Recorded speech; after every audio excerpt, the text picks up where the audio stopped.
السلام عليكم ورحمة الله وبركاته أعزائي طلاب الصف الرابع الابتدائي مع حل الدرس الثاني المهن في بلدنا الأسبوع الثالث. رقم 1. أكمل العبارات التالية. ألف، يقوم الفلاحون بتربية الأبقار لإنتاج هنقول له اللحوم والألبان. ب، يصطاد الصيادون في مصر الأسماك من البحرين هنقول له الأحمر والمتوسط. 2. بما تفسر يعتبر قطاع الزراعة إحدى الركائز الأساسية لتقدم بلدنا لأنه يوفر الغذاء الذي نحتاج إليه. فكر وأجب. رقم 1. أكمل العبارات التالية بكلمات مناسبة. ألف، يقوم المهندسون والعمال بتحويل المواد الخام إلى منتجات. ب، يقوم التجار بعرض المنتجات في الأسواق والمحلات. 2. بما تفسر أهمية الصناعة والتجارة في مصر تساعد على تلبية احتياجاتنا اليومية. الأداء المنزلي. الواجب رقم 1. ما العلاقة بين الصناعة والتجارة؟ التجارة تعرض لنا المنتجات الصناعية حتى نتمكن من شرائها بسهولة. رقم 2.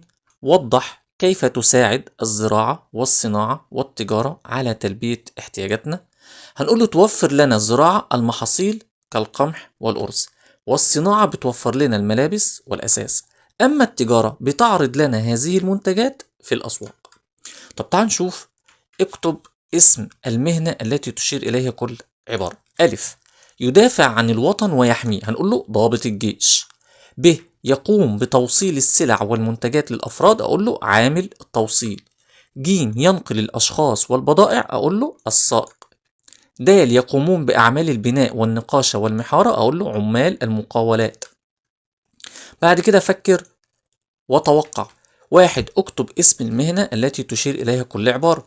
ألف، يقدم محتوى على الإنترنت ووسائل التواصل الاجتماعي يفيد به الناس أقول له صانع المحتوى الرقمي.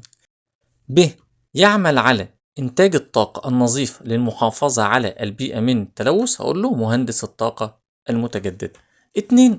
اكتب 3 من المهارات التي تحتاجها المهن المستقبلية أقول له رقم 1. استخدام التكنولوجيا. 2. التفكير الإبداعي. 3. العمل الجماعي. الأداء المنزلي. الواجب رقم 1.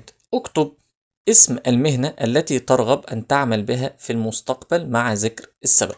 هقول له الطبيب لكي أعالج المرضى.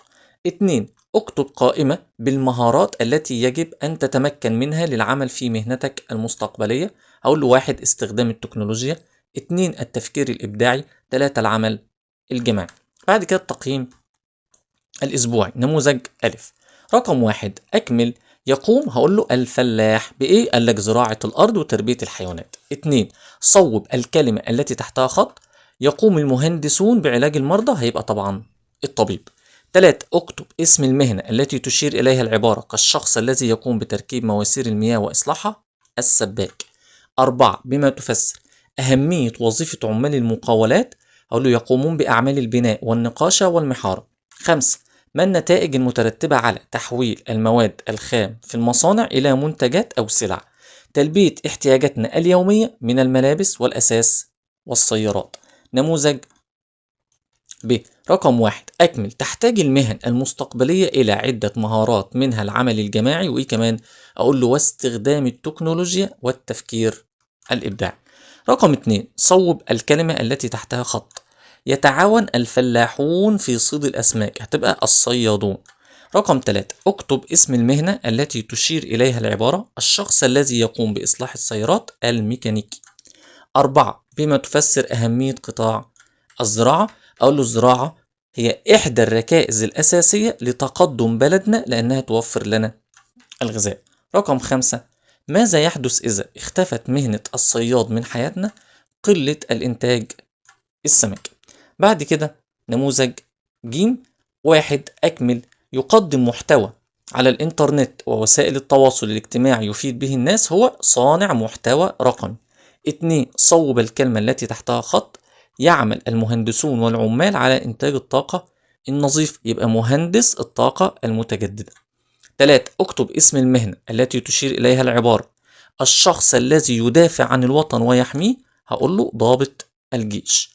رقم 4. بما تفسر أهمية دور التجار في المجتمع. يعرضون المنتجات في الأسواق والمحلات حتى نتمكن من شرائها بسهولة. 5.